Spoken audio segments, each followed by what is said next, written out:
নমস্কার বন্ধুরা, কেমন আছেন সবাই? সুপ্রভাত কিচেনে আপনাদের সবাইকে স্বাগত। আজ আবারও একটা রান্নার ভিডিও নিয়ে চলে এলাম। তো আজ বানাবো সিম পাতুরি। তো প্রথম থেকে লাস্ট পর্যন্ত ভিডিওটা দেখার অনুরোধ রইল। প্রথমে আমি একটা কড়া বসিয়ে সর্ষের তেল দিয়ে দিলাম। এখানে সিমটা একটু নুন হলুদ দিয়ে আমি এটাকে মাখিয়ে নেব, দিয়ে সিমটা আমি ভেজে নেব। জানেন বন্ধুরা, আমি দেশ থেকে প্রায় সব মশলাই এনেছি, কিন্তু সর্ষেটাই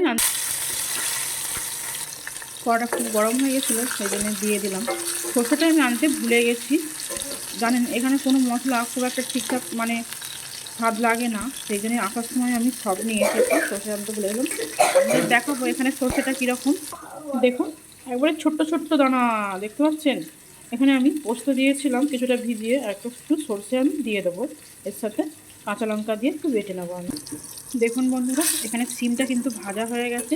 এবার এগুলো তুলে নেবো, আরও যেগুলো আছে এইভাবে আমি ভেজে নেব। দেখুন, এই সিমগুলো আমি ভেজে নেবো। পুরোটাই কিন্তু আমি সর্ষের তেলে বানাবো, কারণ সিম পাতুরি বানানোর জন্য সর্ষের তেলটা ইউজ করলেই টেস্টটা ভালো হবে। এখানে আমি মশলার জন্য সর্ষে, পোস্ত, 4টে কাঁচা লঙ্কা, একটুখানি আদা দিয়ে দেবো। এটাকে আমি পেস্ট করে নেব। দেখুন, এটা অর্ধেক বাটা হয়েছে।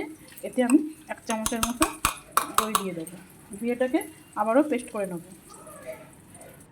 সিমগুলো আবার তোলা হয়ে গেছে, ওই তেলেতেই দিয়ে দেবো অল্প একটু জিরে আর একটা শুকনো লঙ্কা, সামান্য একটু হলুদ দিয়ে দেবো। বেশি হলুদ দেওয়ার দরকার নেই। ফোড়নটা আমার ভাজা হয়ে গেছে, আর যে মশলাটা আমি বানিয়ে রেখেছিলাম ওই মশলাটা দিয়ে দেবো। দেখুন মশলাটা কত সুন্দর লাগছে। হালকা একটু ভেজে নেবো, বেশি কষানোর দরকার নেই। মশলা ধোয়া জলটা একটু দিয়ে দেবো। দেখুন ফুটে গেছে। ভেজে রাখা সিমগুলো আমি দিয়ে দেবো।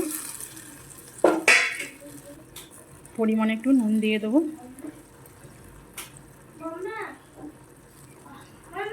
কী হলো?